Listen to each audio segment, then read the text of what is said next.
असं आहे की ते त्यांच्या मीटिंगसाठी आलेले होते आणि मी इथे आलो हे कळल्यामुळे ते मला भेटायला आले आणि मग आम्ही एकूण परिस्थिती जी आहे भेटल्यानंतर खूप दिवसानंतर जर दोन मित्र भेटले किंवा ओळखीची मंडळी भेटले तर राज्यात काय चाललं आहे, तुमच्याकडे काय चाललं आहे, आमच्याकडे काय चाललं, या अशा सर्वसाधारण चर्चा त्यांच्याबरोबर आमच्या झाल्या. यामध्ये काही राजकीय चर्चा झाल्या का? राजकीय काय चर्चा करणार त्यांच्याबरोबर? त्यांच्या केसेस सुरू आहेत. निवडणुकीला ते उभे राहिले होते, दुर्दैवाने पराभूत झाले, पुढच्या वेळेला येतील निवडून. राज्याला स्वतंत्र गृहमंत्री नाही, पूर्णवेळ गृहमंत्री मिळाला पाहिजे अशा हर्षवर्धन सपकाळ्यांनी म्हटलेलं आहे. असं आहे की मुख्यमंत्री हे पूर्णवेळ गृहमंत्री आहेत आणि सर्वसाधारणपणे जे मुख्यमंत्री असतात सर्वसाधारणपणे त्यांच्याकडे गृह खातं हे नेहमीच असतं. म्हणजे मी 91 सालामध्ये सुधाकरराव नाईक यांच्या मंत्रिमंडळात होतो, त्यावेळेला सुद्धा महसूल मंत्री होते 91 साली. त्यानं सुधाकरराव नाईकसुद्धा जे आहे गृहमंत्रालय त्यांच्याकडेच होतं आणि नंतर मी अनेक वेळा पाहिलं गृहमंत्रालय सर्वसाधारणपणे मुख्यमंत्र्याकडे असतं. साहेब, अजितदादांनी एक वक्तव्य केलं आहे, जो कोणी त्या ठिकाणी मुस्लिम समाजाला त्रास देईल, दोन गटामध्ये वाद लावण्याचं काम करेल, त्याला मी सोडणार नाही असा इशारा दिलेला आहे अजित पवारांनी. असं नाही की हा इशारा मुख्यमंत्र्यांनी सुद्धा विधानसभेत दिलेला आहे की कुणीही कायदा हातात घेण्याचा प्रयत्न करू नका.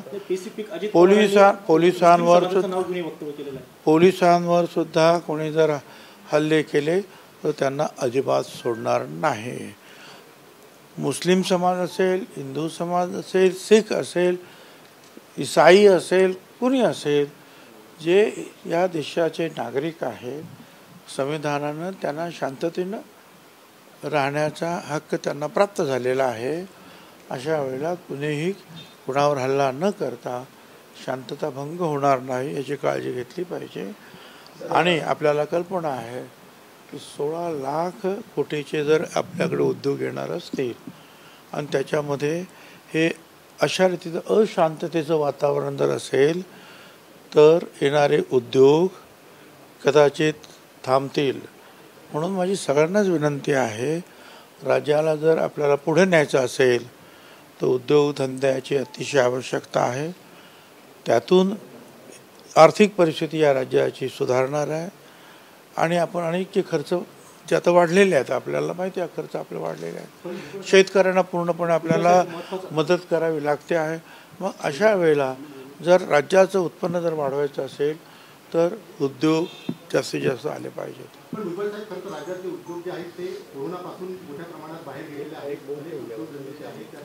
आता जे आहे ना त्याच वेळेला करोना आता करायचं आपण थांबवलं पाहिजे. झाले करोना जाऊन आता झाली वर्ष, आता पुढे चाला. आम्ही करोनाच्या वेळेला तोंड बांधूनच काम करत होतो, आता तोंड उघडं ठेवून काम करतो. आणि आता सगळ्यांना कल्पना आहे की डाव्होसमधून 16 लाख कोटी रुपयाच्या कारखान्यांचे जे आहे MOU झालेले आहेत आणि ते येतील अशा पद्धतीचे प्रयत्न सुरू आहे. काल पुन्हा बिल गेट्सची आणि मुख्यमंत्र्यांची चर्चा झालेली आहेत. तर वेगवेगळे उद्योगपती जे आहेत, मोठी माणसं आहेत, हे मुख्यमंत्र्यांना भेटत आहेत आणि आपल्याकडे अधिकाधिक कशा रीतीने अधिकाधिक तो कारखाने किंवा इतर क्षेत्र येतील, गुंतवणूक होईल परदेशी, याच्यासाठी आपण प्रयत्न करतो आहोत. त्यासाठी सगळ्यांनी प्रयत्न करायला पाहिजे.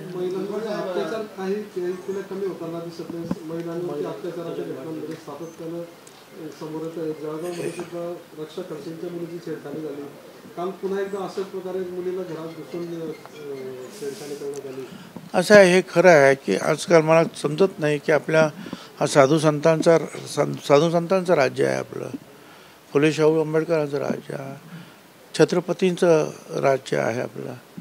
मग अशा वेळेला महिलांच्या बाबतीमध्ये असं का होतं आहे मला कळण्याच्या पलीकडं आहे. परंतु फक्त महिलांच्या बाबतीतच नाही, आपण पाहिलं काय चाललेलं आहे मराठवाड्यातील 2-4 जिल्ह्यामध्ये.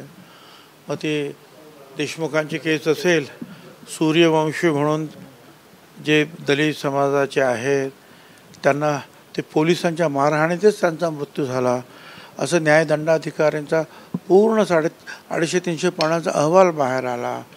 त्याच्यानंतर माऊली सोट नावाच्या धनगराच्या मुलाला प्रेम प्रकरणावरून ठार करण्यात आलं. दुसरा आणखीन एक धनगराचा मनुष्य जो होता कैलास बोराडे, तो शंकराच्या मंदिरामध्ये का गेला म्हणून तापलेल्या सळ्या ज्या आहेत त्याला भाजून काढलं आणि त्याच्या गुप्तांगामध्ये सुद्धा तापलेल्या सळ्या घुसवण्यात आल्या. माझं एवढंच म्हणणं आहे की मेलेला मनुष्य हा मानव आहे. तो मराठा आहे, दलित आहे, आदिवासी, धनगर हा मुद्दा नाही, तो माणूस आहे. आणि मारणारी माणसंसुद्धा जी आहे हा कुठल्या समाजाची आहे याचा विचार करायचं काय कारण आहे. ते मराठा समाजाचे असतील, दलित समाजाचे असतील, कुणाही समाजाचे असतील, वंजारी समाजाचे असतील, ज्या समाजाने कायदा हातात घेतला त्यांना त्यांच्यावर कडक कारवाई झाली पाहिजे आणि जे लोक मारले गेले त्यांनाच न्याय मिळाला पाहिजे. केवळ एका समाजाच्या माणसाला मारणं, आमच्यासुद्धा त्याच्याबद्दल भावना आहेत की असं होताच कामा नये. ज्या क्रूरपणे मारण्यात आलं, पण त्याच्यापेक्षा अधिक क्रूरपणे आपण पाहतो ना, एका महिलेला संभाजीनगरमध्ये कटरने कापण्यात आलं, सगळ्याच ठिकाणी कापण्यात आलं, 222 टाके घालण्यात आले, 20,000 रुपयाचे नुसती सूचच म्हणतात ना शिवायचे ते धागे लागले. मला सांगू हे जो क्रूरपणा जो वाढतो आहे या राज्यामध्ये, त्याच्याबद्दल खरोखरच चिंतेचं वातावरण आपल्यामध्ये आहे. आणि ही जी क्रूरता जी आहे संपवायची असेल तर सर्वसामान्यांना, म्हणजे अगदी मीडिया असेल, आमचे जे कीर्तनकार भजनकार असेल त्यांनी, आमचे लेखक असतील, आमचे जे इतर पत्रकार असतील, राज्यकर्ते असतील, वेगवेगळ्या पक्ष, त्या सगळ्या म्हणून या राज्यातील वातावरण, राजकारण बाजूलाच आहे, राज्यातलं वातावरण जे आहे हे आपण सांभाळलं पाहिजे. शेतकरी आत्महत्यांचं प्रमाण वाढल्याचं पाहायला मिळतं. मोठ्या संख्येनं शेतकरी आत्महत्या झालेल्या आहेत. म्हटलं की कबरीचे जे मुद्दे आहेत असे मुद्दे बाजूला करण्यासाठीच पुढे आणले गेलेले आहेत. असं आहे, ही जी कबर बिबर जे आहे याच्या बाबतीमध्ये माझं सगळ्यांना सांगणं आहे की ठीक आहे, खरं म्हणजे या काबूलला, दिल्लीमध्ये त्याच्या अगोदरचे मोठमोठे जे बादशाह आहेत त्यांच्या मोठ्या मोठ्या कबरी आहेत.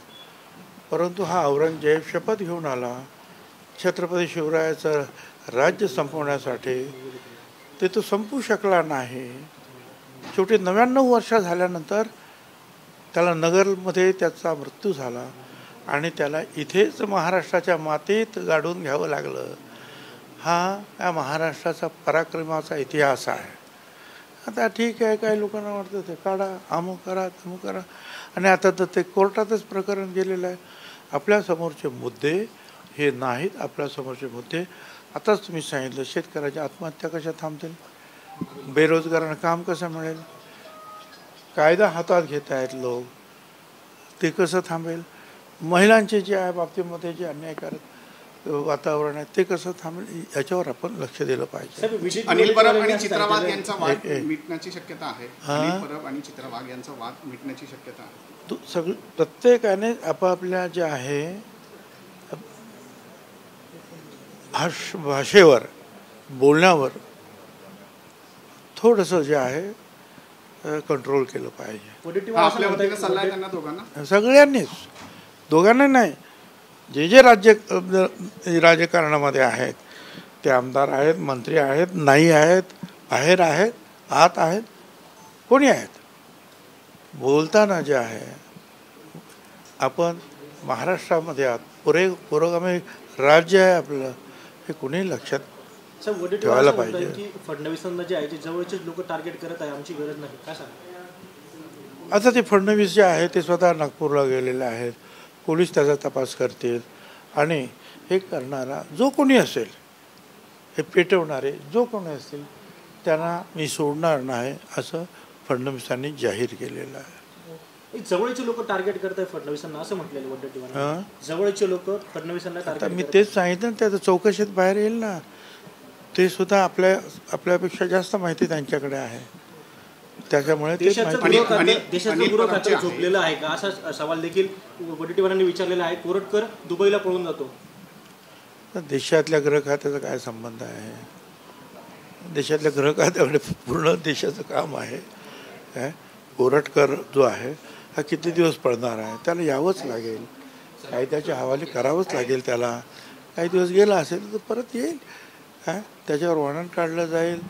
त्या सगळ्या गोष्टींनी त्याला जे आहे कायद्यासमोर यावंच लागेल.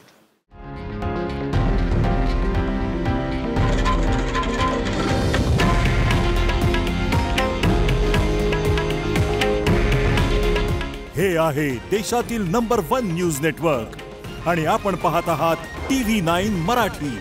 काळजी तुमची, हित महाराष्ट्राचं.